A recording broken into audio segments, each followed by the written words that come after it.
كتاب أنزلناه إليك مبارك ليدبروا آياته وليتذكر أولو الألباب. الحمد لله رب العالمين والصلاة والسلام على سيد الأنبياء والمرسلين أما بعد فأعوذ بالله من الشیطان الرجیم بسم اللہ الرحمن الرحیم۔ سورۃ الاحزاب چل رہی تھی اور اس کی تقریباً 68 آیات کی تفسیر ہوئی تھی، اور جس میں آخری بات یہی چل رہی تھی کہ جب کفار کو جہنم میں ڈال دیا جائے گا، انہیں سخت عذاب ہوگا، اس وقت ان کو احساس ہوگا کہ ہم نے جو برے اعمال اختیار کیے تھے اس میں ایک بڑا کردار ہمارے ان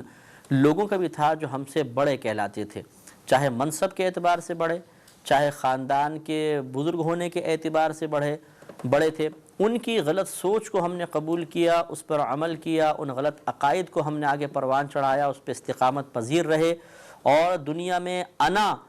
پہ اپنے جمے رہے کہ نہیں ہم بالکل صحیح ہیں، اور پھر برباد ہو گئے، تو اس وقت انہیں غصہ آئے گا اور ان کو شدید نفرت پیدا ہوگی کہ آج ہماری بربادی کا سامان کرنے والے یہ لوگ ہیں۔ لہٰذا اپنی شامت اعمال تو ان کی بھی ہے، یہ تو بھولے پن کے ساتھ کہنا کہ جی تم نے مجھے بہکا دیا تھا اور تم نے یہ غلط بات کیوں کہی تھی، تو بھئی آپ کے پاس عقل نہیں تھی کیا؟ لیکن بہرحال ان کو غصہ بہت آئے گا کہ یہ لوگ ہماری عقلوں کو سلب کرنے کا سبب بن گئے تھے، اور انہوں نے ہمیں جال میں پھنسا کر اور ہم سے غلط کام کروا دیے، اسلام کے خلاف کام کروا دیے۔ لہٰذا وہ اللہ تعالیٰ کی بارگاہ میں تمنا کریں گے کہ اللہ تعالیٰ ان پر 2 گنا عذاب نازل فرما، ہمارے گمراہ ہونے کا بھی اور خود ان کی گمراہی کا بھی، اور ان پر اپنی بڑی لعنت نازل فرما، ایسی لعنت نازل فرما کہ پھر کبھی بھی تیرے رحمت کی سائے میں نہ آ سکیں۔ تو جہنم میں جانے کے بعد کافر پر تو کبھی بھی اللہ تعالیٰ کی رحمت نازل نہیں ہوگی، نص قطعی سے ثابت ہے۔ لہٰذا یہ ان کی خیر ایک غصے کا اظہار ہی ہوگا، لیکن اس سے یہ معلوم ہوا کہ آج دنیا کے اندر جس کو موقع مل رہا ہے وہ غور و تفکر کر لے کہ وہ کس کی پیروی کر رہا ہے، کس کے تابع ہے، کس کا کہنا مان رہا ہے اور کیا کہنا مان رہا ہے۔ اگر غلط ہے تو حتی الامکان بچنے کی کوشش کرے کہ بروز قیامت پھر اس غلط آدمی کی اطاعت کرنا یا غلط قول کو اختیار کر لینا یا خاندان کی غلط رسومات کو اختیار کرنا اپنی انا کی وجہ سے اور شریعت کو فراموش کرنا، یہ چیز نفع بخش نہیں ہوگا بلکہ نقصان بخش ہوگا، نقصان دے گا۔ ابھی سمجھ جانا چاہیے۔ آگے ارشاد فرمایا یا ایھا الذین آمنوا، اے ایمان والو، لا تکونوا کالذین آذوا موسیٰ، تم ان لوگوں جیسے نہ ہو جانا جنہوں نے موسیٰ علیہ السلام کو ستایا۔ فبرأہ اللہ مما قالوا، تو اللہ تعالیٰ نے موسیٰ علیہ السلام کو اس چیز سے بری، آزاد ثابت کر دیا جو وہ لوگ کہہ رہے تھے۔ اس میں دراصل اشارہ اس بات پر ہے کہ بنی اسرائیل جو تھے یہ برہنہ ہو کر نہایا کرتے تھے، ایک دوسرے کے سامنے بالکل برہنہ ہو جاتے تھے اور نہر پر یا حمام میں نہایا کرتے تھے، اور موسیٰ علیہ السلام کو بھی یہ دعوت دیتے کہ آپ بھی نہائیں۔ اب یعنی شرم اور حیا کا تقاضا تو یہی تھا کہ کسی کے سامنے ستر نہ کھولا جائے، لہٰذا موسیٰ علیہ السلام انکار فرما دیا کرتے تھے۔ تو بعض اس زمانے کے جو غلط قسم کے لوگ تھے انہوں نے معاذ اللہ یہ مشہور کر دیا کہ موسیٰ علیہ السلام اس لیے ہم سب کے سامنے نہیں نہاتے ہیں کہ ان کے جسم پر برس کے داغ ہیں، اور ایسا ہے۔ اب انہوں نے جب یہ بولا تو موسیٰ علیہ السلام کو بڑی اذیت ہوئی، تکلیف ہوئی کہ اب کپڑے تو کسی کے سامنے اتار نہیں سکتا انسان، ستر کا مسئلہ اور الزام تراشیاں جس پر دوسرے لوگ جو تھے، کیونکہ بنی اسرائیل کے آپ نے جتنے واقعات سنے ہیں یہ بالکل گاؤں کے جیسے ایک لوگ ہوتے ہیں کہ ایک بات کوئی بول دیتا ہے تو گاؤں کے خیر ہر آدمی ایسا نہیں ہوتا ہے کہ وہ بے عقل سا ہو، لیکن زیادہ تر ایسے ہوتے ہیں، ان پڑھ ہوتے ہیں، جاہل ہوتے ہیں، تو ایک کی بات سنی فوراً اس کو قبول کر لیا اور اسی کو لے کے چل پڑے، جس کو بھیڑ چال کہتے ہیں کہ کسی نے ایک بات بول دی تو بس اس کے پیچھے پیچھے چل پڑے۔ تو پھر وہ لوگ ہر طرف سے سوال، ہر طرف سے تانا زنی بھی کیوں ایسا نہیں کرتے، کیوں نہیں کرتے، جہاں سے گزرے وہاں سے آوازیں، تو موسیٰ علیہ السلام کو بڑی اذیت اور تکلیف ہوتی تھی۔ ایک دفعہ پھر اللہ تبارک و تعالیٰ نے، یہ بخاری کی روایت ہے، خود نبی کریم صلی اللہ علیہ وسلم نے اس واقعے کو بیان فرمایا کہ آپ اکیلے جا کے غسل فرما رہے تھے تو آپ نے اپنے کپڑے اتار کے پتھر پہ رکھ دیے اور آپ غسل فرمانے لگے، تو اللہ کے حکم سے، خود اللہ تبارک و تعالیٰ کے حکم سے وہ پتھر آپ کے کپڑے لے کر لے بھاگا۔ تو موسیٰ علیہ السلام اس پتھر کے پیچھے بھاگے، آوازیں دیتے ارے میرے کپڑے دو کپڑے دو، تو وہاں پہ بنی اسرائیل کے لوگ تھے، اچانک موسیٰ علیہ السلام سامنے تشریف لے آئے تو ان کی نگاہ آپ کے بدن مبارکہ پہ پڑ گئی اور انہوں نے دیکھا کہ بدن بالکل صاف ستھرا ہے، اس میں کوئی برس کے داغ نہیں ہے، وہ پتھر اپنی جگہ رک گیا اور آپ نے کپڑے لے لیے، لیکن لوگوں پر یہ منکشف ہو گیا، اللہ تعالیٰ نے آپ کو اس الزام سے بری ثابت فرما دیا کہ ان کے جسم پر کوئی داغ نہیں ہے۔ تو اب عقلی طور پہ اس پہ کوئی اعتراض نہ کیا جائے کہ یہ کیسے ہو سکتا ہے کہ اللہ تبارک و تعالیٰ اپنے نبی کو دوسروں کے سامنے اور اس طریقے سے لے آئے۔ اللہ تبارک و تعالیٰ کی مرضی ہے۔ یاد رکھیں کہ بندوں کی طرف جب افعال کی نسبت کی جاتی ہے تو اب اچھا یا برا کہہ سکتے ہیں، جب اللہ تعالیٰ کی طرف کسی فعل کی نسبت ہو جائے گی تو اس میں اچھائی ہی ہے، اس میں برائی نہیں ہو سکتی ہے۔ جیسے میں اس کی اکثر مثالیں دیتا ہوں کہ دیکھیے آدم علیہ السلام اور بی بی حوا رضی اللہ تعالی عنہا، ان کی جو اولاد تھی ان کا آپس میں رشتہ ہوتا تھا، ہمارے آباء و اجداد وہی ہیں، تو بظاہر ہمارے ہاں تو اصول یہی ہے کہ ایک شوہر اور بیوی ان سے جو بچے پیدا ہوں گے وہ آپس میں بھائی بہن ہیں، لیکن اس وقت اللہ تبارک و تعالیٰ کی طرف سے حکم یہی تھا کہ ان کا آپس میں نکاح ہو اور اس سے پھر اولاد آدم آگے بڑھے۔ تو دیکھیں یہ اللہ تبارک و تعالیٰ کا حکم تھا،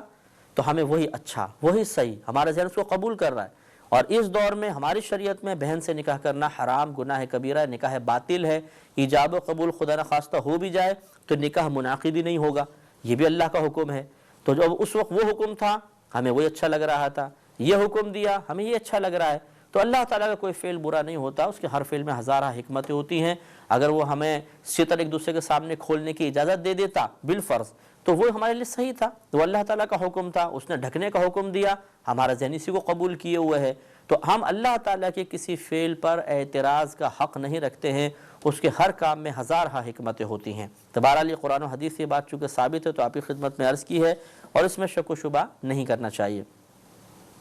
لہٰذا اللہ تعالیٰ نے فرمایا کہ اے ایمان والو نہ ہو جانا تم ان لوگوں کی مثل جنہوں نے موسیٰ علیہ السلام کو اذیت دی، تو اللہ تبارک و تعالیٰ نے ان کو بری کر دیا موسیٰ علیہ السلام کو اس الزام سے کہ جو وہ لوگ لگایا کرتے تھے۔ وَكَانَ عِنْدَ اللَّهِ وَجِيهًا، اور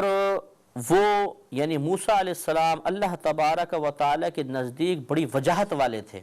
کیا نفیس کلام فرمایا کہ معاذ اللہ ان لوگوں کے سامنے ان کو اس حالت میں لانا یہ اس وجہ سے نہیں تھا کہ ان کے جسم پر نگاہ پڑ جائے ان لوگوں کی اور مطلب برہنہ حالت میں وہ دیکھیں، بلکہ یہ کیا تھا، ان کی وجاہت، ان کی عزت کو بڑھانا مقصود تھا کہ اللہ تبارک و تعالیٰ کے نزدیک موسیٰ علیہ السلام کی عزت بہت عظیم تھی اور اللہ تعالیٰ نہیں چاہتا تھا کہ یہ لوگ ان پر الزام لگا کے اپنی آخرت کی بربادی کا سامان کریں، تو اس طریقے سے اللہ تعالیٰ نے نہ صرف اپنے نبی کو الزام سے محفوظ فرما دیا بلکہ لوگوں کی بھی زبان اعتراض بند فرمائی۔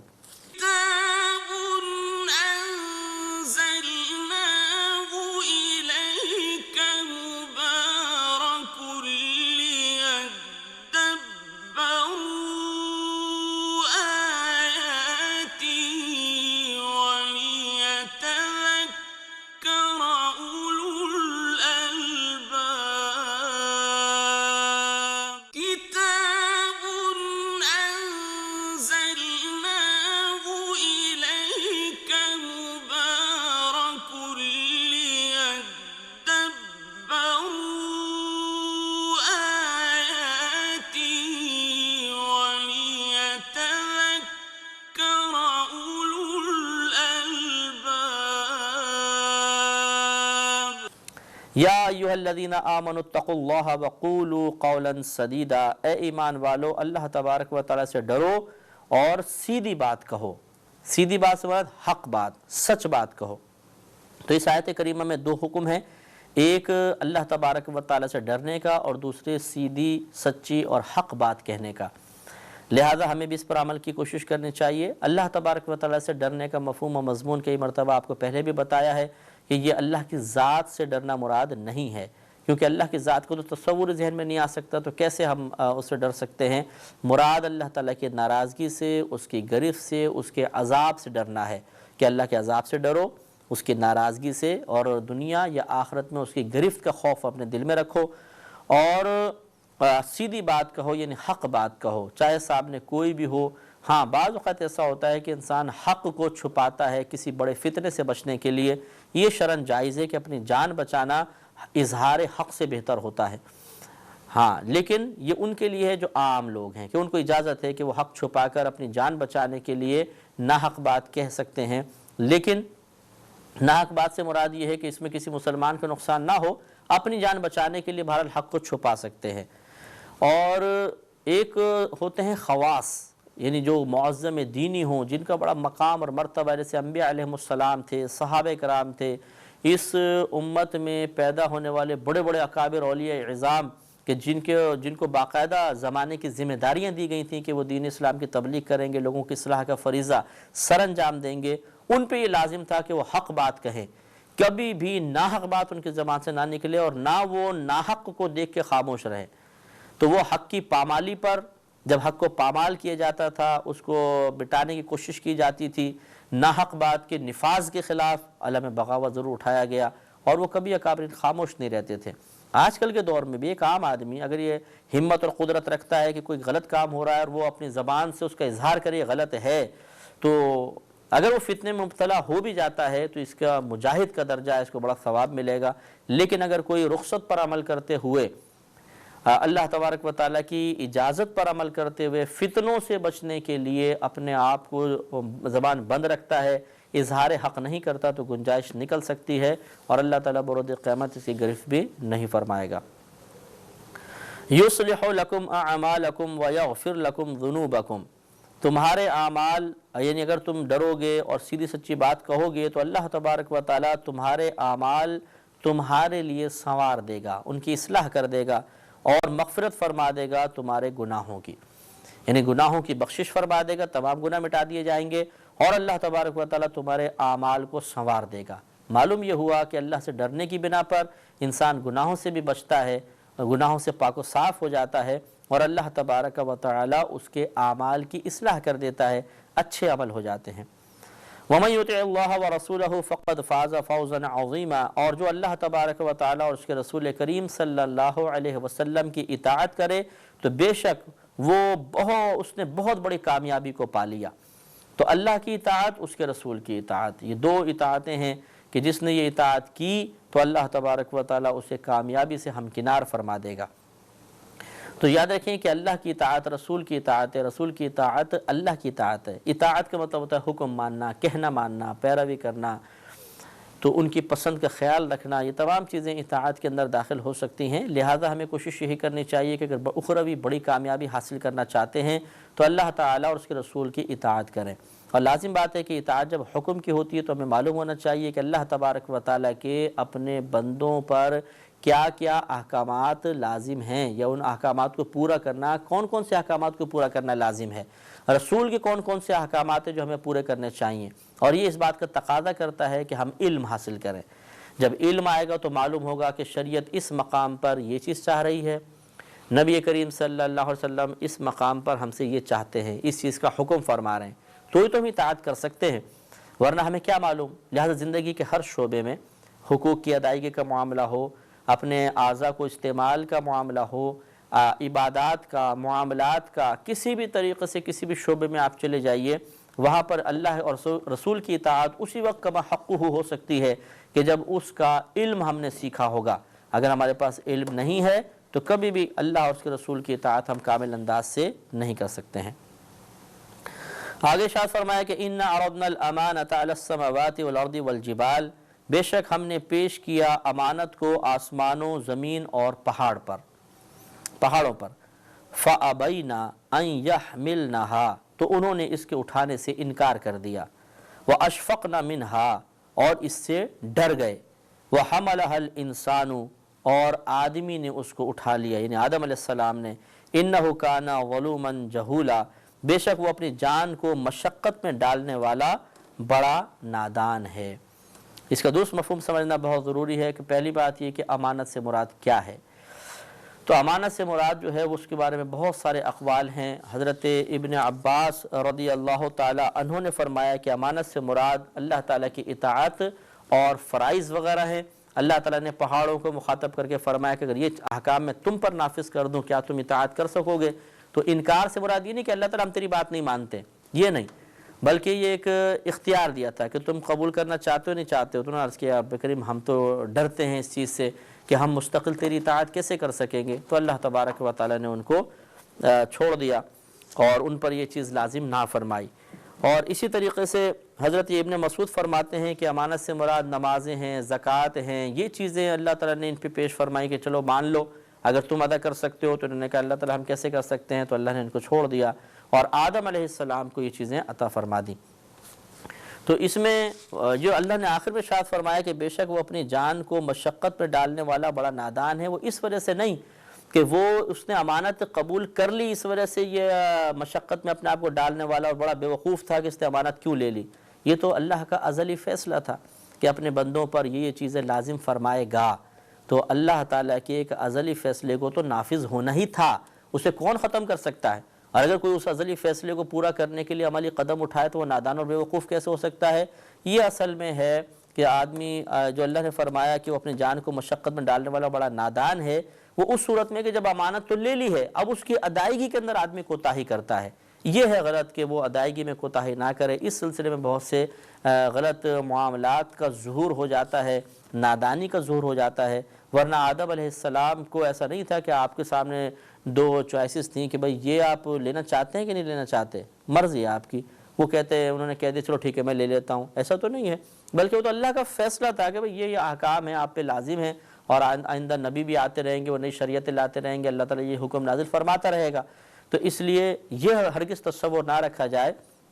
کہ آدم علیہ السلام کا اللہ تعالیٰ کی طرف سے کچھ چیزوں کو اختیار کر لینا یہ کوئی نادانی تھی، اختیار کرنا نہیں، بلکہ آپ نے اس کو قبول فرمایا، یہ تو اللہ کا فیصلہ تھا۔ ہاں، اس کی ادائیگی میں بہت سے لوگ جو ہیں وہ اپنی جان کو مشقت میں مبتلا کر لیتے ہیں اور نادانی کا ثبوت دیتے ہیں اس طریقے سے کہ صحیح طرح عمل نہیں کر پاتے، ان کے احکام، ان کے بارے میں تفصیل معلومات حاصل نہیں کرتے ہیں اور کوتاہی کا مرتکب ہو کر اپنے آپ کو عذاب کا مستحق بنا دیتے ہیں۔ آگے ارشاد فرمایا لِيُعَذِّبَ اللَّهُ الْمُنَافِقِينَ وَالْمُنَافِقَاتِ وَالْمُشْرِكِينَ وَالْمُشْرِكَاتِ،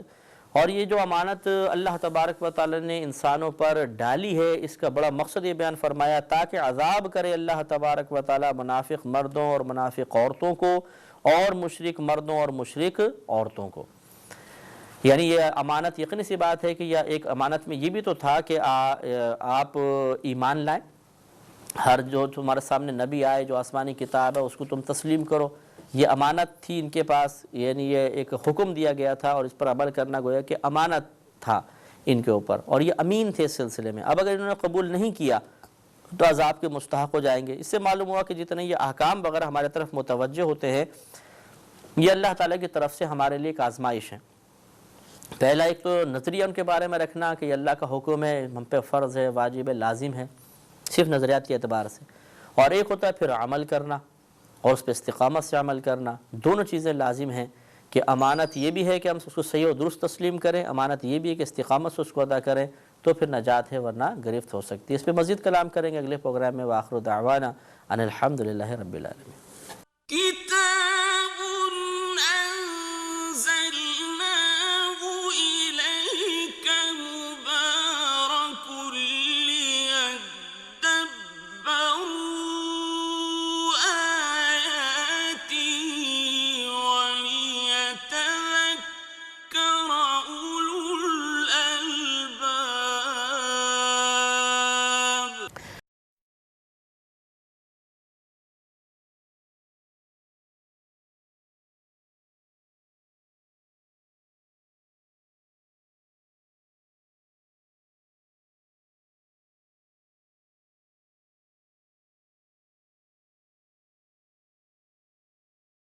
كتاب أنزلناه إليك مبارك ليدبروا آياته وليتذكر أولو الألباب۔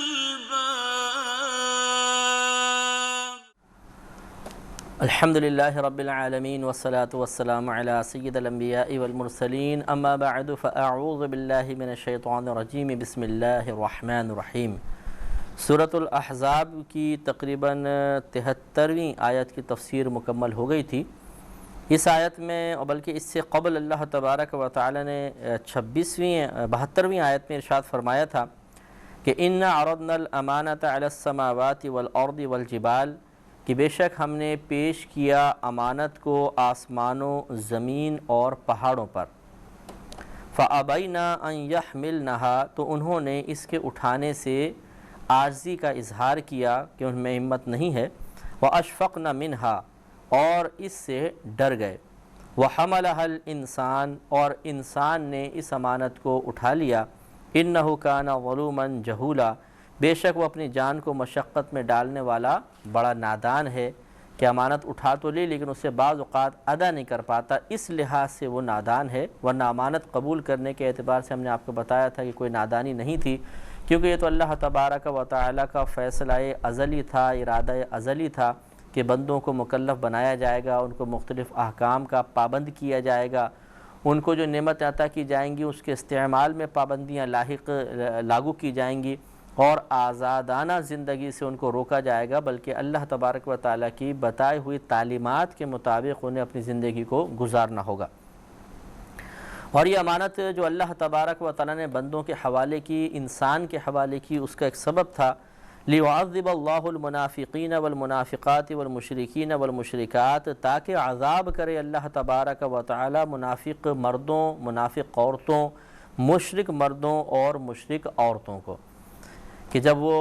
یعنی امانت ان کی طرف آئی انسانوں کی طرف، تو ان میں سے بعض جو تھے وہ واقعی اپنے اوپر ظلم کے مرتکب ہوئے، انہوں نے نادانی کا اظہار کیا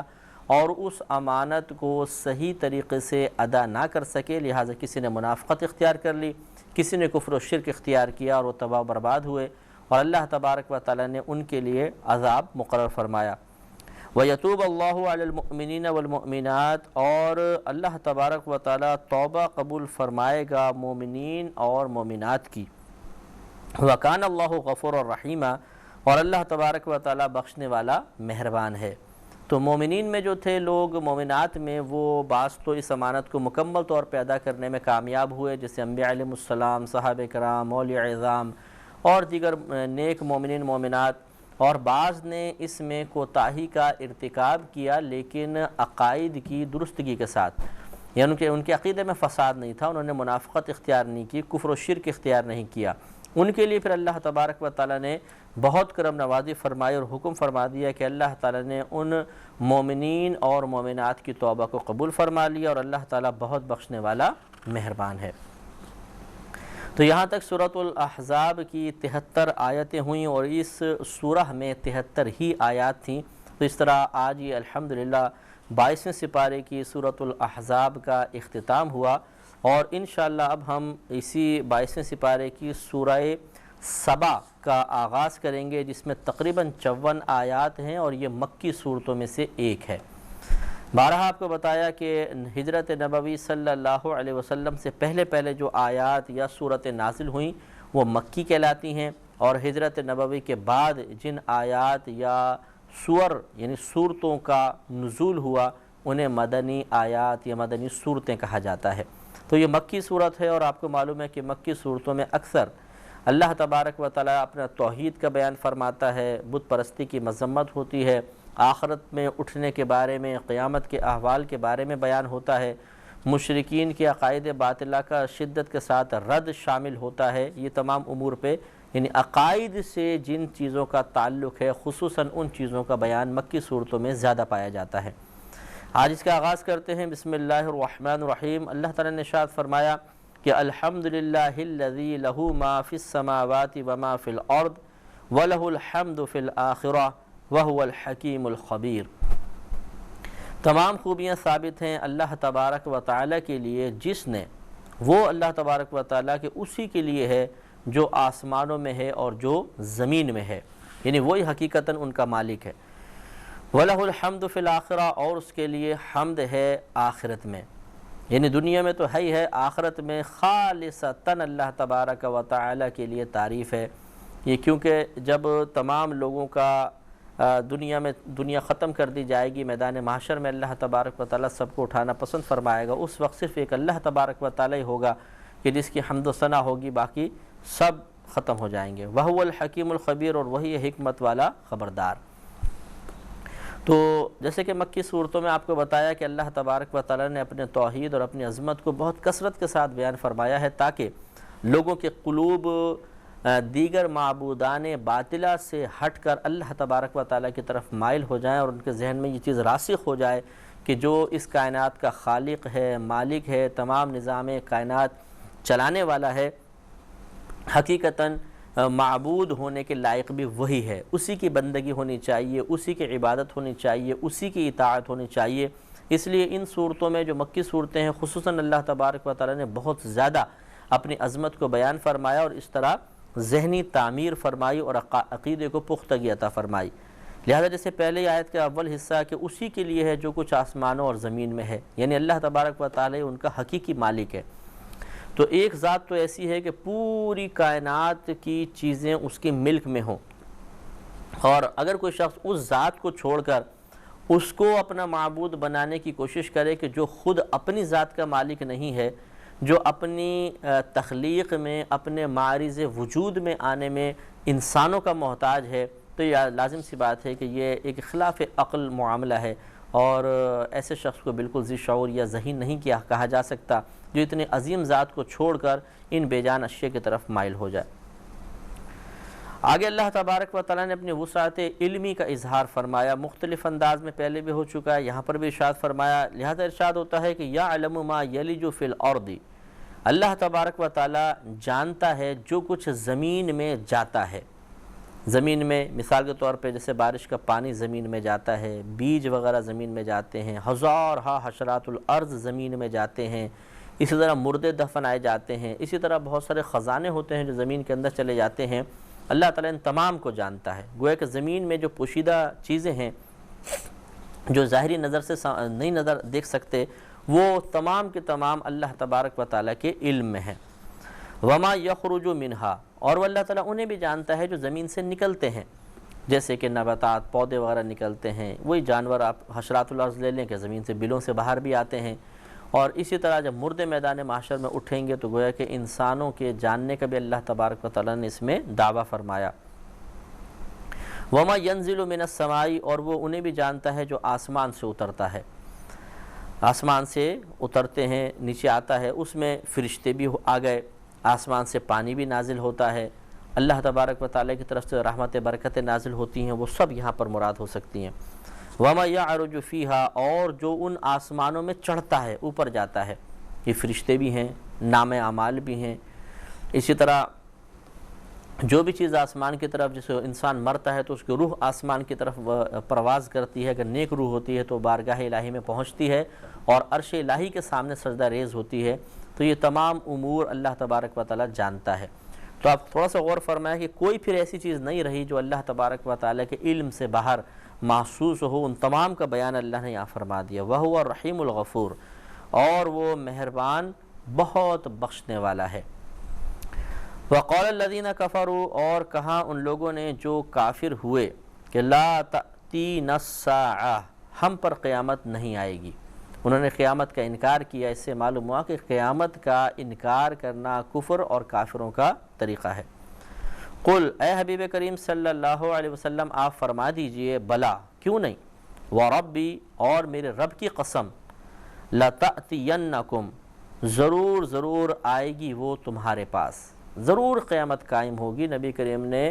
اللہ کے حکم سے بقسم فرما دیا کہ میرے رب کی قسم، وہ قیامت ضرور تمہارے پاس آئے گی۔ لہٰذا قیامت کا عقیدہ رکھنا لازم ہے۔ اگر کبھی خدا نخواستہ شبہ پیدا ہو، جیسے کہ کفار کو یقین تھا، انہیں شبہ نہیں، وہ یقین رکھتے تھے کہ کون اٹھ سکتا ہے مرنے کے بعد، جب مٹی میں مل گیا تو کیسے اٹھیں گے، یہ سب مطلب معاذ اللہ غلط ہے، جیسے آگے ان کا بیان مزید آ رہا ہے۔ کبھی ایک مسلمان کے ذہن میں بھی من جانب شیطان اس قسم کے وساوس آ سکتے ہیں، تو اس قسم کی آیات اس کو تقویت پہنچاتی ہیں کہ یہ قرآن ایک رب کریم کا قرآن ہے، اور اس کی ہم اکثر یہی آپ کو دلیلیں دیتے رہتے ہیں کہ اگر یہ اللہ کا کلام نہ ہوتا تو ضرور اس میں اختلاف ہوتا، نقص کی گنجائش ہوتی، اور پوری دنیا کے اندر ایک جیسی کتاب یہ موجود نہ ہوتی، اور لوگ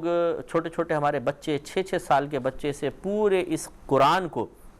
جو ان کی مادری زبان نہیں ہے، ایک اجنبی زبان ہے، اس زبان کو، پورے قرآن کو اپنے سینے میں محفوظ کرنے میں کامیاب نہ ہوتے۔ تو معلوم ہوا کہ یہ حقیقی ایک صحیح کتاب ہے، آسمانی کتاب ہے، اللہ کی طرف سے نازل کردہ کتاب ہے، تو پھر اس کے تمام مضامین بھی بالکل حق ہیں، اور حق بات کا انکار کرنا اگر اس کا تعلق عقیدے کے ساتھ ہو اور قرآن سے وہ ثابت بھی ہو تو یقیناً کفر ہوتا ہے۔ تو اس لیے بعض اوقات شیطان بہکاتا ہے اور ہمیں بھی وسوسے ڈالتا ہے یعنی ایک مسلمان کو ڈال سکتا ہے کہ پتہ نہیں قیامت ہوگی کہ نہیں ہوگی، ہم پڑھتے تو ہیں، ہوگا ایسا نہیں ہوگا، تو اسے یقین کامل رکھنا چاہیے کہ خود قرآن میں اللہ تعالیٰ نے اپنے حبیب کے ذریعے بقسم یہ بات ارشاد فرمائی کہ قیامت ضرور آئے گی۔ كتاب أنزلناه إليك مبارك ليدبروا آياته وليتذكر أولو الألباب كتاب أنزلناه إليك مبارك ليدبروا آياته وليتذكر أولو الألباب۔ عالم الغیبی، میرا وہ رب جو غیب کا جاننے والا ہے، یعنی اس میں کوئی تعجب کی بات نہیں ہے۔ اللہ تبارک و تعالیٰ تو آئندہ آنے والے تمام حالات اور واقعات کو بھی جانتا ہے، تو جب وہ خود ارشاد فرما رہا ہے تو یقیناً قیامت ضرور قائم ہوگی، کیونکہ وہ آگے والی تمام چیزیں بھی جانتا ہے۔ لا يعزب عنه مثقال ذرة في السماوات ولا في الارض،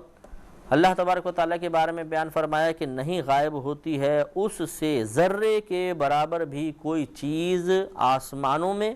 اور نہ زمین میں۔ ذرہ برابر بھی چیز ہو تو اللہ تبارک و تعالیٰ سے بالکل مخفی نہیں رہ سکتی ہے۔ اللہ تبارک و تعالیٰ ہر چیز کو ہم وقت ملاحظہ بھی فرما رہا ہے اور اس کے علم میں بھی ہے کہ دنیا میں کائنات میں کیا کیا چیزیں موجود ہیں۔ وَلَا أَصْغَرُ مِنْ ذَلِكَ وَلَا أَكْبَرُ إِلَّا فِي كِتَابٍ مُبِينٍ،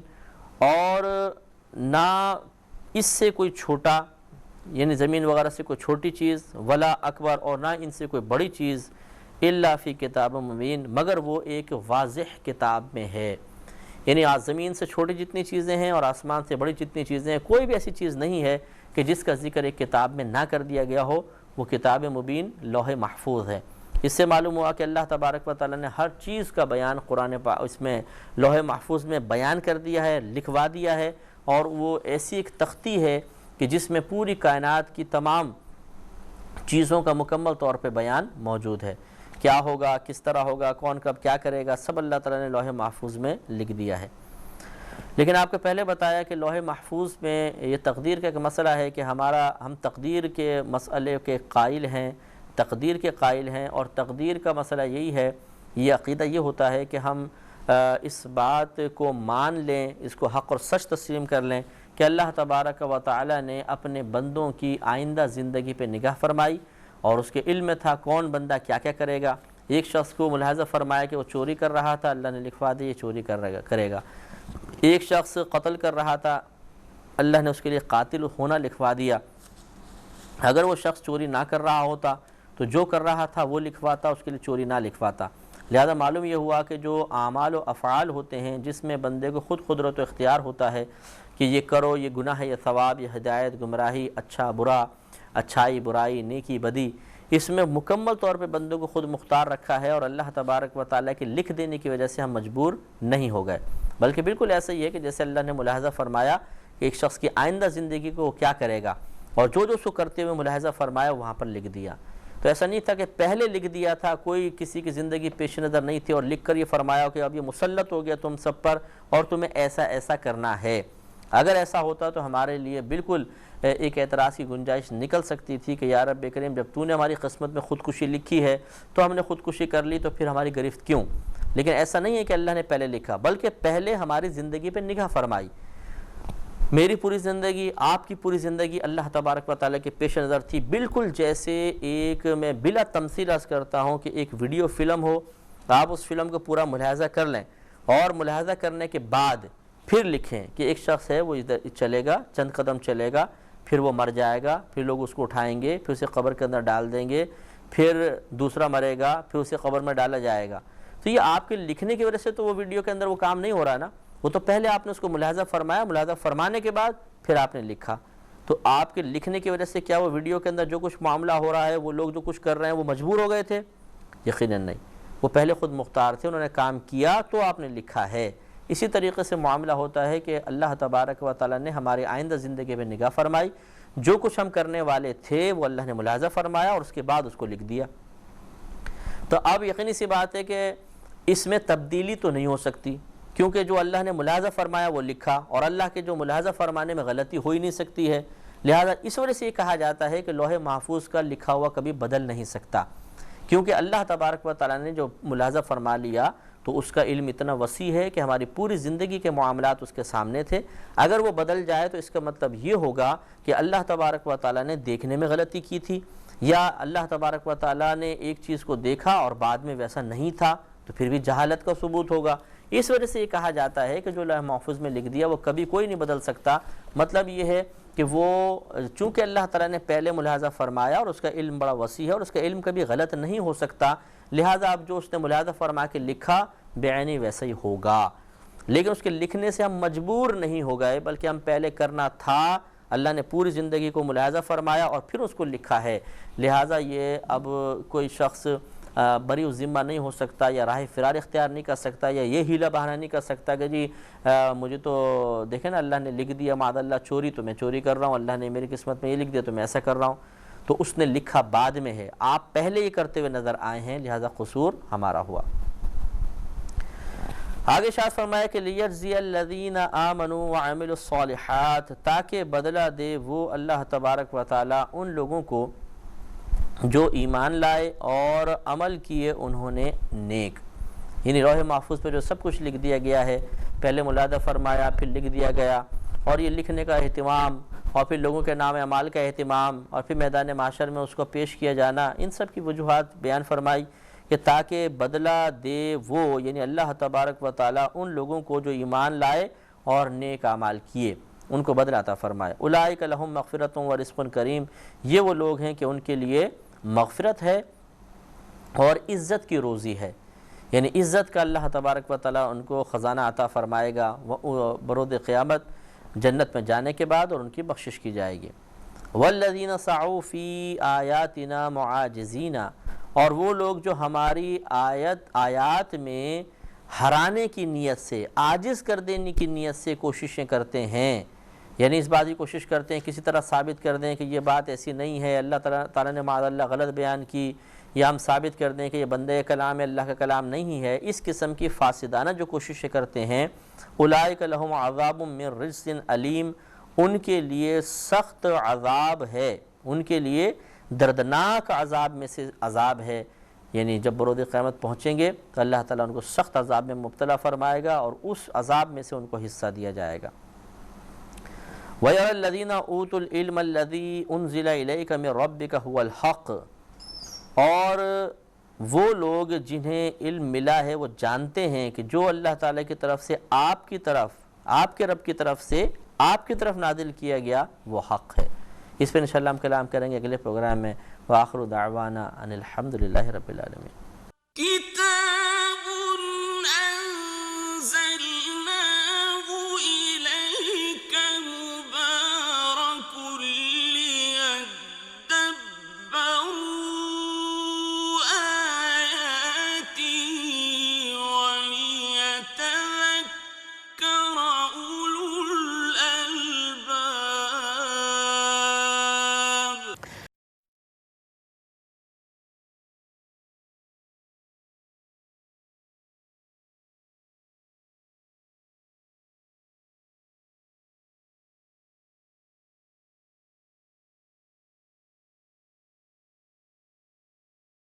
كتاب أنزلناه إليك مبارك ليدبروا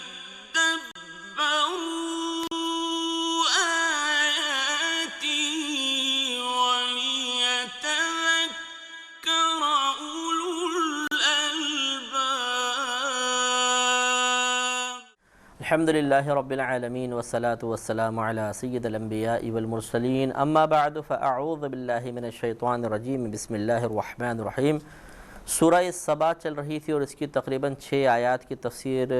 مکمل ہونے والی تھی، 6ٹھی آیت کی تفسیر چل رہی تھی۔ اس میں اللہ تعالیٰ نے ارشاد فرمایا کہ غیر الذین، اور جانتے ہیں وہ لوگ اوتوا العلم کہ جن کو علم دیا گیا،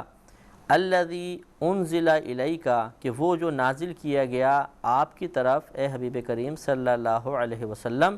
من ربک آپ کے رب کی طرف سے، هو الحق وہ حق ہے، سچ ہے، ویہدی الی صراط العزیز الحمید اور عزت والے، ویہدی اور ہدایت عطا فرماتا ہے الی صراط العزیز الحمید، سب یعنی جو حمید ہے غالب ہے اس کے راستے کی ہدایت دیتا ہے۔ یعنی جو مراد یہ ہے کہ وَيَرَى الَّذِينَ اور وہ لوگ جانتے ہیں جنہیں علم دیا گیا، اس سے مراد نبی کریم کے اصحاب بھی ہیں، اور یہود میں سے جو وہ بڑے علماء جیسے عبداللہ بن سلام رضی اللہ تعالی عنہ کہ جو بعد میں ایمان لے کر آئے، اور واقعی وہ جب تک یہود کے ساتھ بھی رہے اس وقت تک بھی وہ اس بات کے اقرار کرتے تھے کہ ہاں یہ کلام اللہ کا ہی ہو سکتا ہے، کسی بندے کا نہیں ہے۔ وہ سب یہ بات جانتے تھے کہ جو کچھ نبی کریم کی طرف ان کے رب کی طرف سے نازل ہوا یعنی قرآن پاک وہ حق ہے، اور یہ قرآن پاک اللہ تبارک و تعالیٰ کے راستے کی ہدایت دے رہا ہے۔ اس سے معلوم ہوا کہ اللہ تعالیٰ جس پہ کرم نوازی فرماتا ہے وہ دشمنوں کے درمیان رہتے ہوئے بھی حق حاصل کر لیتا ہے، اور بعض ایسے ہوئے جو نبی کریم صلی اللہ علیہ وسلم کے ساتھ ان کو ساتھ ملا، صحابہ کرام کے ساتھ رہے، لیکن پھر بھی وہ منافق رہے اور بہت سے مشرک رہے، یہ ان کی بدبختی تھی۔ وقال الذین کفروا اور کہا ان لوگوں نے جو کافر ہوئے کہ هل ندلکم کیا ہم تمہیں رہنمائی کریں، یعنی عام لوگوں سے کہا کرتے تھے کہ ہم تمہیں رہنمائی کریں علی رجل ایک ایسے شخص کی طرف کہ ینبئکم کہ وہ خبر دیتا ہے تمہیں اذا مزقتم کل ممزق کہ جب تم پرزے ہو کر ریزہ ریزہ ہو جاؤ گے، یعنی بالکل ریزہ ریزہ ہو جاؤ گے، انکم لفی خلق جدید تو بے شک پھر ضرور تمہیں نیا جدید بننا ہے۔ تو یہ مذاقاً کہا کرتے تھے عام لوگوں سے کہ دیکھو ہم تمہیں بتائیں کہ ایک ایسے شخص کے بارے میں کہ جو یہ کہتا ہے کہ جب تم بالکل ریزہ ریزہ ہو جاؤ گے، مٹی میں مل جاؤ گے، پھر تمہیں دوبارہ بنا دیا جائے گا۔ افطرا علی اللہ کذبا ام بہ جنۃ تو یہ معاذ اللہ کفار کا ہی قول ہے، وہ کہا کرتے تھے کہ کیا یہ اللہ تعالیٰ پر اس نے جھوٹ باندھا ہے، یعنی نبی کریم کے بارے میں کہتے تھے، یا ان کے ساتھ جنون ہے۔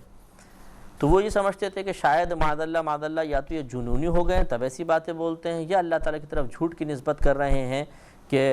ہم دوبارہ اٹھائے جائیں گے۔ کیسے ہو سکتا ہے کہ ہم دوبارہ اٹھائے جائیں؟ اور اس سے یہ آیت سے معلوم ہوا کہ یہ اللہ تبارک و تعالیٰ کے وجود کا انکار نہیں کرتے تھے کفار، یہ اس بات کو تسلیم کرتے تھے کہ ہاں خدا تو ہے، اللہ تعالیٰ ہے۔ جیسے آج بھی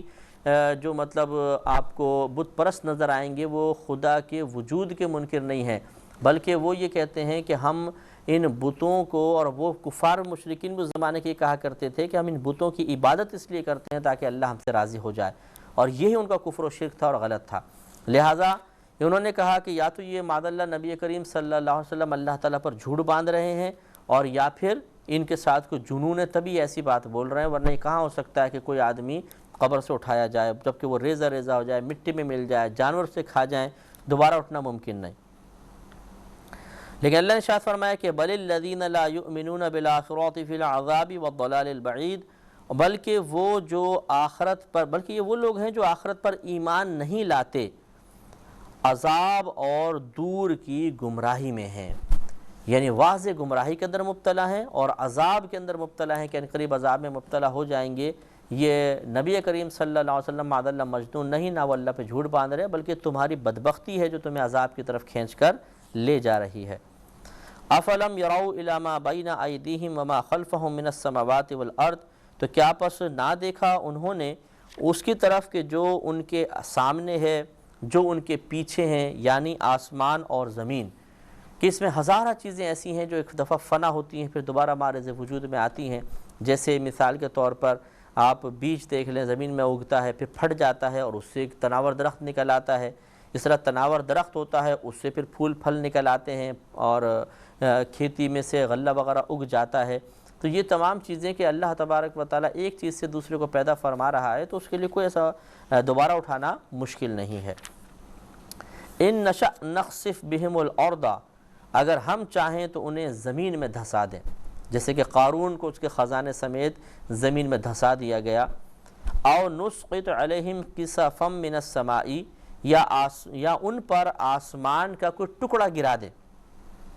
تو اللہ تعالیٰ چاہتا ہے کہ ہم چاہیں تو فرماتا ہے کہ اگر ہم چاہیں تو ایک لمحے میں ان کو ختم کر دیں، یہ کوئی اللہ کے لیے مشکل بات نہیں ہے، لیکن اس کی یہ مشیت ہے کہ اللہ تعالیٰ بندوں کو توبہ کا موقع فراہم کرتا ہے، انہیں سنبھلنے کا موقع فراہم کرتا ہے، ان کے لیے نجات کے پروانے عطا فرمانا چاہتا ہے۔ اب کوئی اس کو حاصل کر لے تو ٹھیک، نہیں حاصل کرے تو اس کی بدبختی ہے۔ ان فی ذلک لآیۃ لکل عبد منیب، بے شک اس غور و تفکر میں، اگر آپ غور و تفکر کریں گے تو اس میں ضرور نشانی ہے ہر رجوع کرنے والے بندے کے لیے، کہ جو اللہ کی طرف رجوع کر رہا ہو اس بندے کے لیے بڑی اس میں نشانی ہے۔ اگر غور و تفکر کر لے آسمانوں پر، زمین پر، تو کوئی اس کے لیے تعجب کی بات نہیں ہوگی کہ اللہ تبارک و تعالی مردوں کو دوبارہ اٹھانے پر بالکل قادر ہے۔ اب دیکھیے مرغی انڈا دیتی ہے بالکل بے جان، توڑ دیں کوئی جاندار نہیں نکلے گا، لیکن کچھ عرصہ مرغی اس کو سہتی ہے تو اس کے اندر سے ایک بچہ نکل آتا ہے، جاندار نکل آتا ہے۔ تو یقینی سی بات ہے کہ مرغی تو اس کو پیدا نہیں کر رہی، پیدا کرنے والی ذات تو اللہ تبارک و تعالی کی ہے۔ اسی طرح اور بہت ساری مثالیں اگر ہم کائنات کے اندر دیکھیں اور قائم کرنے کی کوشش کریں تو معلوم ہوگا کہ اللہ تعالیٰ نے ایسی حیرت انگیز چیزیں پیدا فرمائی ہیں کہ عقل دنگ رہ جاتی ہے۔ تو جب ان کے سلسلے میں جن کو حقیقتاً ہم اپنے سامنے دیکھ رہے ہیں، ہم اللہ تعالیٰ کی قدرت کا اعتراف کر لیتے ہیں، اس کی عظمت کا اعتراف کر لیتے ہیں، تو جن چیزوں کی اللہ خبر دے رہا ہے کہ ایسا ہوگا، اس میں پھر شک و شبہ کی کیا گنجائش۔ ہاں اگر ایسا ہوتا کہ کوئی نمونہ ہمارے سامنے ہوتا ہی نہیں، اللہ تبارک و تعالیٰ نے کسی بھی لحاظ سے اپنی قدرت کا اظہار اس کائنات میں نہ فرمایا ہوتا تو پھر ہو سکتا ہے کہ وسوسہ آ جاتا، لیکن جب کائنات میں ہزارہا قسم کے دلائل موجود ہیں جو اللہ تبارک و تعالیٰ کی قدرت پر ایک باقاعدہ واضح دلیل بن سکتے ہوں، اور اس کے باوجود کو ان کو نظر انداز کر کے اور پھر مطلب اعتراض کرے، تانہ زنی کرے، یہ یقیناً قابل گرفت ہے۔ آگے ارشاد فرمایا کہ پہلے حضرت داؤد علیہ السلام کا تذکرہ مختصر سے اللہ تعالیٰ بیان فرمائے گا، پھر سلیمان علیہ السلام کا قصہ بیان ہوگا۔ ارشاد فرمایا کہ وَلَقَدْ آتَيْنَا دَاوُودَ مِنَّا فَضْلًا، اور ضرور بے شک ہم نے داؤد کو اپنا بڑا فضل عطا فرمایا، اس طرح کہ ان کو ملک عطا فرمایا، حکومت عطا فرمائی، ان کو نبی بنایا اور ان پہ بہت سارے انعام و اکرام فرمائے۔ یا جبالو اوبی معہ والطیر، اور اللہ تعالیٰ فرماتے ہیں ہم نے پہاڑوں سے گویا کہ فرمایا یا جبالو، اے پہاڑوں، اوبی معہ، اس کے ساتھ یعنی داؤد کے ساتھ اللہ تبارک و تعالی کی طرف رجوع کرو، والطیرہ، اور پرندوں، یعنی اللہ تبارک و تعالی نے پہاڑ اور پرندے، یعنی داؤد علیہ السلام کے ساتھ پرندوں کو بھی حکم فرما دیا، پہاڑوں کو بھی حکم فرما دیا کہ اللہ کی طرف رجوع کریں۔ اس کا مطلب یہ تھا کہ جب داؤد علیہ السلام تسبیح فرمایا کرتے تھے تو اللہ کے حکم سے پہاڑ بھی آپ کے ساتھ تسبیح کرتے تھے اور لوگ اس کی باقاعدہ آوازیں سنتے تھے، اور جو پرندے وغیرہ تھے یہ بھی تسبیحات میں مشغول ہو جاتے تھے۔ كتاب أنزلناه إليك مبارك ليدبروا آياته وليتذكر أولو الألباب كتاب أنزلناه إليك مبارك ليدبروا آياته وليتذكر أولو الألباب وَأَلَنَّ لَهُ الْحَدِيدِ، اور ہم نے ان کے لیے لوہا نرم کر دیا، أَنِ اعْمَلْ سَابِغَاتٍ،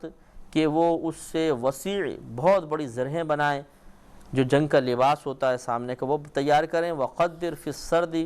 اور بنانے میں انداز کا ایک خاص اندازے کا لحاظ رکھیں، یعنی اس میں جو لڑیاں وغیرہ ہوتی ہیں، جو بھی اس میں سوراخ وغیرہ کیے جائیں بہت ہی ایکوریٹ قسم کے ہونے چاہیے۔ وَعْمَلُوا صَالِحًا، اور اے لوگو تم سب نیک اعمال کرو۔ تو آپ غور فرمائیے کہ ایک بات یہ فرمائی کہ ہم نے ان کے لیے لوہے کو نرم کر دیا۔ یہ سلسلہ اس کا یہ ہوا تھا کہ حضرت داؤد علیہ السلام صاحب نبوت بادشاہ تھے، اور آپ کی عادت کریمہ تھی کہ آپ اکثر بھیس بدل کے، لباس تبدیل کر کے رعایا میں نکل جاتے تھے اور ان سے اپنے بارے میں رائے طلب کرتے تھے۔ مثلا کہتے تھے یار تم بتاؤ داؤد کیسا آدمی ہے، تو ہر شخص ان کی تعریف کرتا ہوا نظر آتا تھا، ہر شخص تعریف کرتا تھا، تو بڑے مطمئن رہتے تھے۔ ایک دن جب آپ تشریف لے گئے تو ایک شخص نے کہا، اور وہ اللہ کی طرف سے اصل میں ایک فرشتہ تھا جو انسانی شکل میں تھا، آپ نے اس سے پوچھا کہ تم داؤد کے بارے میں کیا کہتے ہو؟ تو اس فرشتے نے کہا کہ ہیں تو بہت اچھے آدمی، بشرطے کہ ایک ان میں خصوصیت نہ ہونا تو بہت اچھے ہیں۔ اب داؤد علیہ السلام بڑے حیران ہوئے کہ ہر ایک میری تعریف کرتا ہے، مجھ میں ایسی کون سے مسئلہ پیدا ہو گیا؟ تو آپ نے اصرار کیا کہ مجھے بتاؤ کہ وہ کیا چیز ہے۔ اس نے کہا کہ بس مسئلہ یہ ہے کہ وہ بیت المال سے پیسے لیتے ہیں، یعنی باقاعدہ مسلمانوں کا جو اموال جمع ہوتے تھے صدقات وغیرہ کے، ان میں سے آپ کو ایک وظیفہ ملتا تھا، تو یہ بھی اللہ تعالیٰ کو محبوب نہ رہا کہ آپ اس وظیفے کو لیں۔ لہٰذا پھر حضرت داؤد علیہ السلام نے اللہ کی بارگاہ میں دعا کی کہ اللہ یقیناً اپنے گھر والوں کا مجھے ذریعہ معاش کی فکر تو رہے گی اور کوئی نہ کوئی سبب تو بنانا ہے، تو تو میرے لیے لوہے کو نرم فرما دے تاکہ میں اس کی زرہیں بناؤں اور ان کو بیچوں۔ تو آپ روزانہ ایک زرہ تیار کر سکتے تھے اور بالکل لوہا آپ کے ہاتھ میں نرم ہو گیا تھا، جیسے موم ہوتی ہے کہ جس طرف چاہے اس کو ڈھال لیا کرتے تھے بہت آرام سے، نہ بھٹی کی ضرورت نہ کسی چیز کی، نہ گرم کرنے کی، لوہا آپ کے ہاتھ میں نرم ہو جاتا تھا اور آپ اس سے زرہیں بنا کر روزانہ 4000 کی اس وقت درہم یا دینار جو کچھ تھے 4000 کی آپ وہ بیچا کرتے تھے۔ تو ارشاد فرمایا کہ آپ وسیع زرہیں بنائیں اور بنانے میں اندازے کا لحاظ رکھیں، یعنی بہت خوبصورت انداز سے تیار کریں۔ تو اس سے یہ معلوم ہوا کہ اللہ تبارک و تعالیٰ کو یہ بات محبوب ہے کہ انسان دوسروں پر بوجھ نہ بنے، کسی اور کے پیسوں پہ گزارا نہ کرے، بلکہ حتی الامکان وہ اپنی ذاتی محنت سے کمائے۔ اگرچہ حضرت داؤد علیہ السلام کے لیے بیت المال سے یہ پیسہ لینا شرعاً بالکل جائز تھا، اس میں کوئی حرج نہیں تھا، لیکن پھر بھی اللہ تعالیٰ کو یہ محبوب رہا کہ آپ اپنے محنت کریں اور محنت کر کے کمائیں، اور اس طریقے سے ادھر والے لوگوں کے لیے اور آئندہ آنے والے لوگوں کے لیے ایک عملی مثال پیش کر دیں۔ تو اس سے ہمیں بھی سبق حاصل کرنا چاہیے کہ ہم بھی چاہے کسی بھی شعبے میں ہوں، اگر ممکن ہو تو اپنے ہاتھ سے کمانے کی کوشش کریں، اپنے خود کوئی ایسے طریقے وضع کریں، اور اللہ تبارک و تعالیٰ کی جتنے عبادات کے معاملے ہیں ان میں خالصتاً انہیں اللہ کے لیے وقف کر دیں، یعنی ان میں بدلہ نہ لیں۔ لیکن پھر وہی میں عرض کروں گا کہ اگر کوئی اس کا بدلہ لیتا ہے تو اس کے لیے شرعاً جائز ہوگا، جیسے کہ حضرت ابو بکر صدیق رضی اللہ تعالیٰ عنہ بھی باقاعدہ بیت المال سے وظائف لیا کرتے تھے، اور جتنے مجاہدین تھے حضرت عمر فاروق رضی اللہ تعالیٰ عنہ کے دور میں تو خاص طور پہ ان کی تنخواہوں میں اضافہ کر دیا گیا تھا تاکہ یہ مالی لحاظ سے بالکل گھر سے بے فکر ہو جائیں تو یکسوئی کے ساتھ دین کی خدمت کریں گے۔ اس قسم کے اس میں منع نہیں ہوتا۔ ہاں جہاں شریعت نے اس کی اجازت مرحمت نہیں فرمائی ہے وہاں پر نیک عمل کا بدلہ لینا یہ غلط ہو جائے گا، اس میں رکنا ہوگا۔ باقی جہاں جہاں اجازت ہے، جیسے علماء حضرات کو اگر وہ واعظ و تقریر کریں گے اس کے جائز، اسی طرح مسجد کے امام، خطیب وغیرہ، مؤذن، خدمتگار ہیں، قرآن پاک پڑھانے کی اجرت ہے، ان کا اجرت لینا بالکل اس پر جائز ہوگا، اس میں کوئی حرج نہیں ہے۔ لیکن باقی جو اور نیک اعمال جو ہیں ان میں ذرا احتیاط ہی کرنی چاہیے کہ فقہا کے اقوال ہے کہ اس میں پیسہ نہیں لے سکتے، اس کے بدلے میں ثواب ضائع ہو جائے گا۔ اور یہ بھی یاد رکھیں کہ اگر کوئی اپنے نیک عمل کا بدلہ لیتا ہے تو اس پہ اب طعنہ زنی بالکل جائز نہیں ہے، کیونکہ اللہ تبارک و تعالیٰ نے نبی کریم صلی اللہ علیہ وسلم کو خصوصاً اس سے منع نہیں فرمایا۔ خود نبی کریم صلی اللہ علیہ وسلم ارشاد فرماتے ہیں کہ اللہ نے میری روزی نیزے کے سائے میں رکھی ہے، یعنی آپ کو مال غنیمت میں سے 5واں حصہ ملتا تھا۔ اب یقیناً آپ نے جہاد اللہ کی رضا کے لیے کیا اور اس جہاد سے حاصل ہونے والے مال غنیمت میں سے آپ کو حصہ ملا، تو کوئی بھی نہیں کہہ سکتا کہ یہ آپ نے جہاد کا بدلہ پا لیا، بلکہ بالکل شرعاً جائز ہے۔ اسی طریقے سے اگر کوئی شخص جس کو جہاں پہ اجازت ہے شریعت نے پیسے وغیرہ لینے کی نیک اعمال کے بدلے میں، وہ انہی قیودات کے ساتھ لے گا تو شرعاً جائز ہوگا۔ آگے ارشاد فرمایا کہ وَعَمَلُوا صَالِحًا، یہ عام لوگوں سے خطاب ہے کہ اور تم نیک عمل کرو اے لوگو، انی بما تعملون بصیر، بے شک میں اس کو جو تم کر رہے ہو دیکھ رہا ہوں، میں دیکھنے والا ہوں۔ آگے حضرت سلیمان کا واقعہ بیان فرمایا، ان کے بارے میں کلام ہوا کہ ولی سلیمان ریحا، اور سلیمان کے لیے ہوا تھی، یعنی ہوا کو مسخر کر دیا گیا تھا، غدوہا شہرن، کہ اس کی صبح کی منزل 1 مہینے کی تھی، یعنی وہ ہوا اتنی تیز چلتی تھی کہ 1 مہینے کی مسافت پوری رات میں پہنچا دیا کرتی تھی۔ وَرَوَاحَا شَهْرٌ، اور اس کی شام کی منزل جو تھی وہ 1 مہینے کی مسافت پر تھی، یعنی صبح سے شام اگر سفر کرنا چاہتے حضرت سلیمان علیہ السلام تو 1 ماہ دور لے جاتی تھی، اتنا زبردست سفر ہے۔ آپ اور فرمائیں کہ ہم کہیں پہ دور سے دور دنیا میں چلے جائیں، زیادہ 12 گھنٹے لگیں گے، 24 گھنٹے لگیں گے، اس سے زیادہ نہیں۔ تو اس ہوا کی رفتار کا عالم دیکھیے کہ وہ 1 مہینے کی مسافت پر ہمیں فوراً پہنچا، حضرت سلیمان علیہ السلام کو پہنچا دیا کرتی تھی۔ دن میں بیٹھتے تھے تو رات میں اگر چاہتے تو دن تک پہنچا دیتی تھی۔ تو یہ اس کی برق رفتاری تھی۔ تو یہ سلیمان علیہ السلام کو شرف عطا فرمایا گیا تھا کہ ہوا کو آپ کے لیے مسخر کر دیا گیا۔ وَأَصَلْنَا لَهُ عَيْنَ الْقِطْرِ، اور ہم نے اس کے لیے پگھلے ہوئے تانبے کا چشمہ بہایا۔ اس کے بارے میں کئی اقوال ہیں کہ یا تو یہ تھا کہ یہ ایک چشمہ تھا کہ 1 مہینے میں، سال میں 1 مہینے اس میں 3 دن تک ابال آتا تھا اور اس سے پھر تانبا باہر آتا تھا، اور حضرت سلیمان علیہ السلام اس پگھلے ہوئے تانبے کو استعمال فرماتے تھے۔ یا یہ ہے کہ ہر ماہ میں 3 دفعہ آتا تھا، ہر ماہ میں 3 دن کے لیے آتا تھا، یہ چشمہ ابلتا تھا۔ اور یا اس کا مطلب یہ بیان فرمایا کہ جیسے داؤد علیہ السلام کے لیے اللہ تبارک و تعالی نے لوہے کو نرم کر دیا تھا، ایسے اللہ تعالیٰ نے آپ کے لیے یعنی سلیمان علیہ السلام کے لیے تانبے کو نرم فرما دیا تھا۔ وَمِنَ الْجِنِّ، اور یہ پیچھے جیسے بات چل رہی تھی، اور ہم نے تابع کر دیا جنات میں سے مَن يَعْمَلُ بَيْنَ يَدَيْهِ، ان جنات کو کہ جو آپ کے سامنے عمل کرتے ہیں بِإِذْنِ رَبِّهِ، آپ کے رب کے حکم سے۔ یعنی اللہ تبارک و تعالیٰ نے جنات کو بھی حضرت سلیمان علیہ السلام کی اطاعت کرنے کا مکلف بنا دیا تھا کہ وہ ان کا کہنا مانیں، اور جنات پھر آپ کا کہنا ماننے پر مجبور تھے۔ وجہ اس کی کیا تھی کہ وَمَن يَزِغْ مِنْهُمْ عَنْ أَمْرِنَا نُزِغْهُ مِنْ عَذَابِ السَّعِيرِ، اور جو ان میں ہمارے حکم سے پھرے گا، ٹیڑھا ہوگا، ہم اسے بھڑکتی آگ کا عذاب چکھائیں گے۔ تو اس سے معلوم ہوا کہ اللہ تبارک و تعالی نے سلیمان علیہ السلام کو بہت زبردست حکومت عطا فرمائی تھی۔ اس پہ انشاءاللہ سلسلہ کلام جاری رہے گا اگلے پروگرام میں۔ وآخر دعوانا ان الحمدللہ رب العالمین۔ كتاب أنزلناه إليك مبارك ليدبروا آياته وليتذكر أولو الألباب۔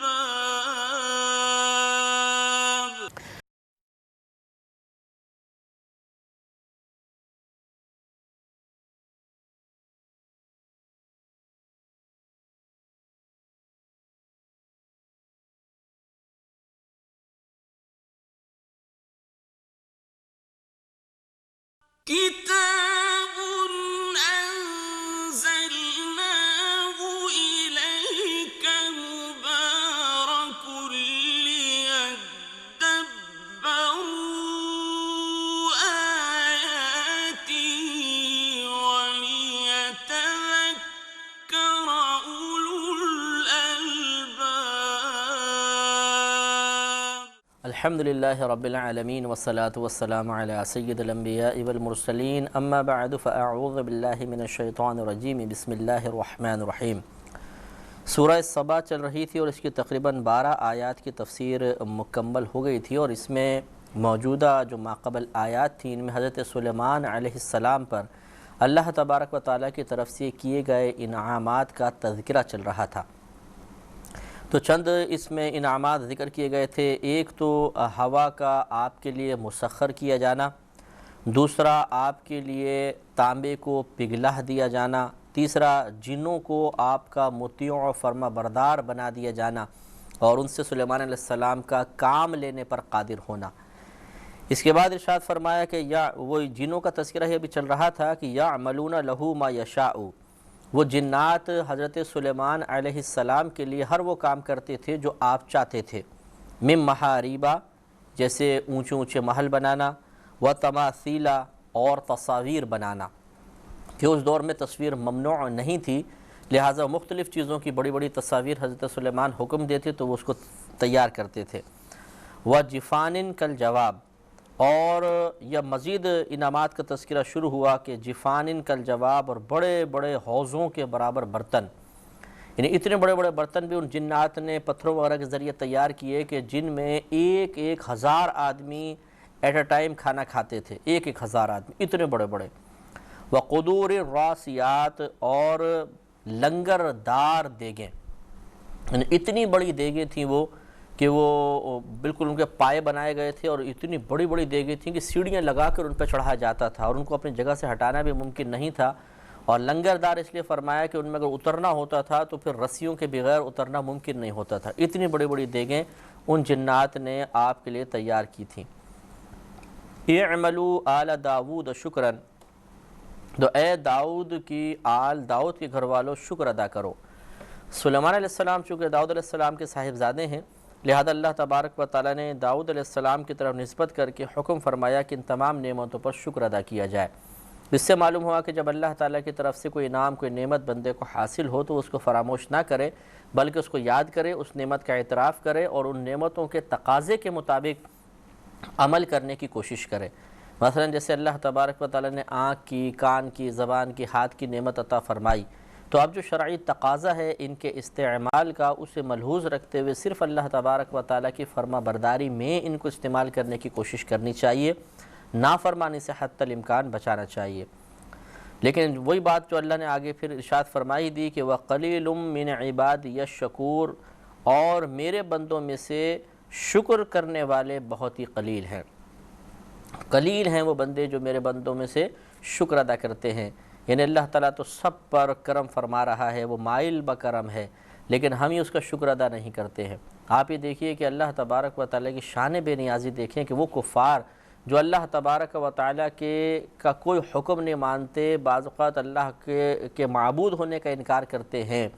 اللہ تعالیٰ انہیں بھی نعمت عطا فرما رہا ہے، لیکن یقیناً اللہ کے بہت سے بندے ناشکر ہیں، نافرمان ہیں۔ ہم مسلمانوں میں بھی اس کی کمی نہیں ہے کہ ہم اس بات کو مانتے ہیں کہ ہمارا خالق و مالک اللہ تعالیٰ ہے، اس نے ہمیں ایمان عطا فرمایا، آسمانی کتابیں عطا فرمائی، انبیاء علیہ السلام کو ہماری ہدایت کے لیے بھیجا، اتنا اس نے اہتمام فرمایا، اور پھر اپنے اطراف میں ہزارہ نعمتیں، جسمانی لحاظ سے دیکھ لیں، مالی لحاظ سے دیکھ لیں، عزت وغیرہ کے اعتبار سے آپ دیکھ لیجئے کتنی نعمتوں سے نوازا، اس کے باوجود ہم اس کا کہنا نہیں مانتے، بعض اوقات اس کے دشمن شیطان کی اطاعت کی طرف مائل ہو جاتے ہیں، یہ بہت ہی بری چیز ہے۔ اب آگے یہ اللہ تعالیٰ نے ذکر فرمایا، اصل میں جس سے پہلے ذکر ہو چکا ہے کہ سلیمان علیہ السلام جنوں سے کام لیتے تھے، اور سلیمان علیہ السلام کی عادت مبارکہ تھی کہ بعض اوقات جنوں کو کاموں میں مشغول کر کے آپ ایک ماہ بلکہ 2 ماہ تک عبادت میں مشغول رہا کرتے تھے، تو جنات ڈر کے آپ کی اطاعت کر کے کام کرتے رہا کرتے تھے۔ تو حضرت داؤد علیہ السلام نے بیت المقدس کی بنیاد رکھی تھی، پھر آپ کا وصال مبارکہ ہوا، تو حضرت سلیمان علیہ السلام 13 سال کی عمر میں اس وقت تھے جب آپ نے حکومت حاصل فرمائی، اور 53 سال کی عمر میں تقریباً آپ کا وصال مبارکہ ہوا، تو گویا کہ تقریباً 40 سال تک آپ نے حکومت فرمائی تھی۔ تو پھر سلیمان علیہ السلام نے اس کام کو آگے بڑھانا پسند فرمایا اپنے آخری عمر کے حصے میں۔